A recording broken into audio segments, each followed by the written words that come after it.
এই তো মাত্র কিছুদিন হলো 18 বছর পার করলাম। এখন 19 আর 2 দিন পরে 20। তারপরে হয়তো আর কিছু বছর পেরিয়ে যাবে, কিন্তু এতটুকু সময় পার করে কিছুটা বুঝতে পারছি পৃথিবী কি। পুরুষ মানুষ পুরুষ মানুষ হিসেবে জন্ম নিয়েছি আর বাস্তবতা বুঝবো না, এটা আসলে কখনো হয় না। কারণ একমাত্র পুরুষই বোঝে পৃথিবীতে কে আপন আর কে আপন নয়। সারাক্ষণ মাথায় টেনশন, বেকার, কিছু করতে হবে। এদিকে টেনশনে টেনশনে পড়াশোনাটাও হচ্ছে না, আর শুধু শুধু প্যারা দেওয়ার জন্য তো আছেই।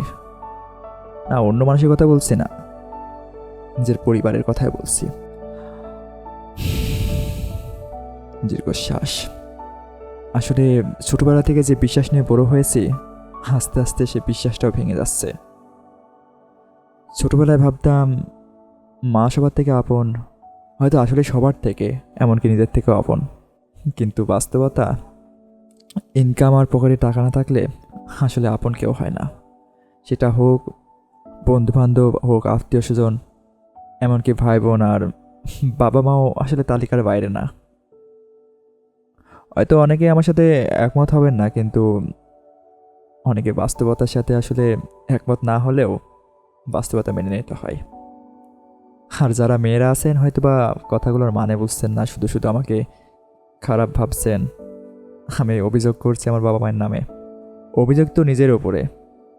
পুরুষ হয়ে জন্মেছি, এখনো ইনকাম করতে পারি না। হয়তো কোনো দিন ইনকাম করতে পারবো, সেদিন হয়তো এই কষ্টগুলো আর থাকবে না। আজকে বাবা মায়ের কথা শুনছি, কালকে না হয় বউ, ছেলে, সন্তান, তাদের কথা শুনতে হবে। এভাবেই তো পেরিয়ে যাচ্ছে। যাই হোক, আমার 20তম জন্মদিন। সবাই আমার জন্য দোয়া করবেন যেন সুস্থভাবে থাকতে পারি, আর যতটুকু করি তা যেন নিজের জন্য করি। অবাক হচ্ছেন তাই না? নিজের জন্য বললাম, অবাক হচ্ছেন তাই তো? আসলে অবাক হওয়ারই কথা। আর অবাক হলেও কিছু করার নাই, কারণ দিন শেষে হয়েছে বললাম, বাবা মা আপন হয় না। হয়তো এটাই বাস্তব। বাস্তবতা তো মেনে নিতেই হবে।